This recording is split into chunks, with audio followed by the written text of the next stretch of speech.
بسم اللہ الرحمن الرحیم۔ ہائپر لرن کے ناظرین کو خوش آمدید۔ پردہ و حجاب اسلام کا ایک امتیازی اور علامتی نشان ہے، کیونکہ اسلام سے پہلے عورت بے پردہ و بے حجاب تھی۔ اسلام نے عورت کو پردہ و حجاب کے زیور سے آراستہ کر کے عظمت و کردار کی بلندی تک پہنچا دیا۔ لیکن اکثر ہمارے ذہنوں میں یہ سوال پیدا ہوتا ہے کہ آخر عورت کو پردہ کا حکم کیوں دیا گیا؟ وہ کون سا ایسا واقعہ پیش آیا کہ اللہ پاک نے مسلمان عورتوں کو پردہ کرنے کے لیے آیات نازل فرما دیں؟ نبی کریم کی بعثت سے لے کر 14 سال تک کیوں پردہ و حجاب کی ضرورت نہ پڑی؟ حضور صلی اللہ علیہ وآلہ وسلم کی بعثت سے پہلے جبکہ انسانیت دم توڑ رہی تھی، فحاشی و بے حیائی اور جنسی انارکی بھی عروج پر تھی، پردہ کا ماحول بالکل ختم ہوتا جا رہا تھا، سوائے عرب کے کچھ شریف خاندانوں کے جو اس آوارگی سے دور تھے اور اس کو معیوب سمجھتے تھے، لیکن اکثریت فحاشی اور بے حیائی کے اس سیلاب میں بہتی جا رہی تھی، اور یہ بے حیائی اس حد تک بڑھ رہی تھی کہ عورتیں بے شرمی کے ساتھ بلا جھجک اجنبی مردوں کے سامنے بازاروں اور گلی کوچوں میں بے پردہ بن ٹھن کر پھرا کرتی تھیں، کوئی روکنے ٹوکنے والا نہیں تھا۔ ناظرین گرامی، حضور اکرم صلی اللہ علیہ وآلہ وسلم کی بعثت کے بعد بھی 14 سال تک ہر قسم کی تبلیغ کے باوجود پردہ کا حکم نہ دیا گیا۔ اس کی سب سے بڑی وجہ تو یہ تھی کہ اسلام کو لوگ خصوصاً عورتیں زیادہ سخت تصور نہ کریں۔ مسلمان مکہ سے مدینہ ہجرت کر کے آتے ہیں تو پھر یہاں پر حضور اکرم صلی اللہ علیہ وآلہ وسلم کی شادی پر ایک ایسا واقعہ پیش آتا ہے کہ جس پر اللہ پاک خود پردہ کے بارے میں آیت نازل فرما دیتا ہے۔ ناظرین گرامی، حضرت زینب بنت حجش رضی اللہ عنہا کے والد کا نام حجش بن ریاب تھا، جو کہ قبیلہ بنی اسد کے چشم و چراغ تھے۔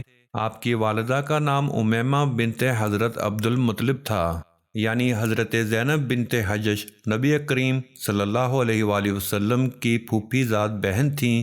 حضرت زینب بعثت سے 10 سال پہلے نبی کریم صلی اللہ علیہ وآلہ وسلم کی پھوپھی امیمہ بنت حضرت عبد المطلب کے گھر پیدا ہوئیں۔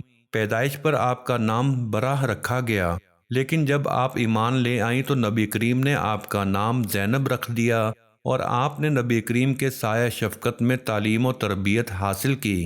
حضرت زینب بنت حجش نہایت دیندار، پرہیزگار، راست گوئی، صدقہ دینے اور اپنے عزیز و اقارب کا خیال رکھنے والی تھیں۔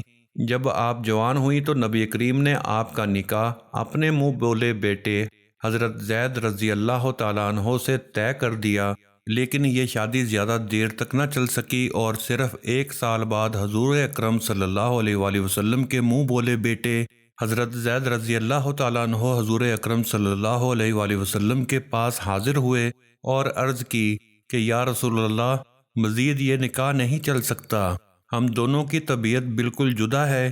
اللہ پاک قرآن پاک میں اس واقعے کو یوں بیان فرماتا ہے: اے رسول، وہ وقت یاد کرو جب آپ اس شخص سے کہہ رہے تھے جس پر اللہ نے اور آپ نے احسان کیا تھا کہ اپنی بیوی کو اپنے پاس رہنے دے، اسے نہ چھوڑ اور اللہ سے ڈر، لیکن اللہ کی رضا یہی تھی کہ حضرت زید اور حضرت زینب بنت حجش میں طلاق ہو گئی۔ اب حضور اکرم صلی اللہ علیہ وآلہ وسلم افسردہ ہو گئے، اس لیے سرور کائنات حضرت محمد صلی اللہ علیہ وآلہ وسلم نے یہ فیصلہ کیا کہ وہ اپنی طلاق یافتہ پھوپھی زاد سے نکاح فرما کر انہیں ازواج مطہرات میں شامل فرما لیں۔ حضور اکرم صلی اللہ علیہ وآلہ وسلم نے حضرت زینب بنت حجش کو نکاح کا پیغام بھیجا، جسے انہوں نے قبول کیا اور 4 ہجری میں نکاح ہو گیا، اور نکاح کے اگلے دن دعوت ولیمہ ہوئی۔ اسی دعوت میں آیت حجاب اتری، جس کی وجہ یہ تھی کہ دعوت کھانے کے بعد چند آدمی حضور کے گھر کے اندر ہی بیٹھے رہے اور آپس میں باتوں میں لگ گئے، اور کبھی کوئی اندر آتا اور کبھی ان میں سے کوئی باہر جاتا۔ اسی مکان میں حضور اکرم کی دلہن حضرت زینب بھی تھیں۔ وہ ان مردوں کی وجہ سے دیوار کی طرف منہ کر کے بیٹھی تھیں اور بے چینی محسوس کر رہی تھیں۔ حضور اکرم صلی اللہ علیہ وآلہ وسلم نے جب یہ دیکھا تو آپ پریشانی میں چکر لگانے لگے۔ حضور کے بار بار چکر لگانے کی وجہ سے ان مردوں میں سے کچھ تو اٹھ کر چلے گئے، لیکن کچھ پھر بھی بیٹھے رہے۔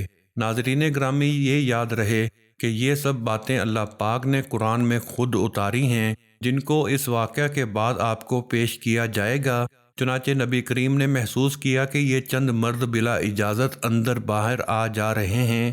رات کافی گزر گئی تھی اور حضرت زینب نئی نویلی دلہن کی طرح نیا جوڑا پہنے ان مردوں کی وجہ سے دیوار کی طرف منہ کر کے بیٹھی ہیں۔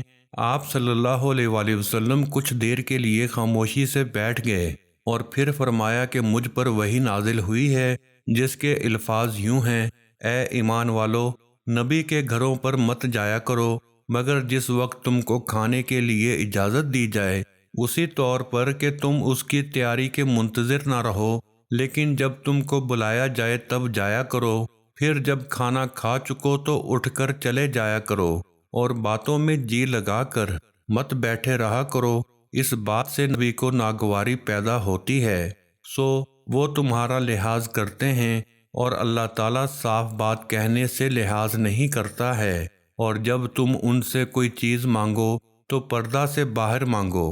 اس آیت کو سننے کے بعد سب مرد حضرات فوراً گھر سے نکل گئے، اور پھر حضور اکرم صلی اللہ علیہ وآلہ وسلم نے دروازہ پر ایک پردہ لٹکا دیا، اور اگلی صبح تمام امہات المومنین کے دروازوں پر بھی پردے لٹکا دیے گئے اور لوگوں کو گھر کے اندر جانے کی ممانعت ہو گئی۔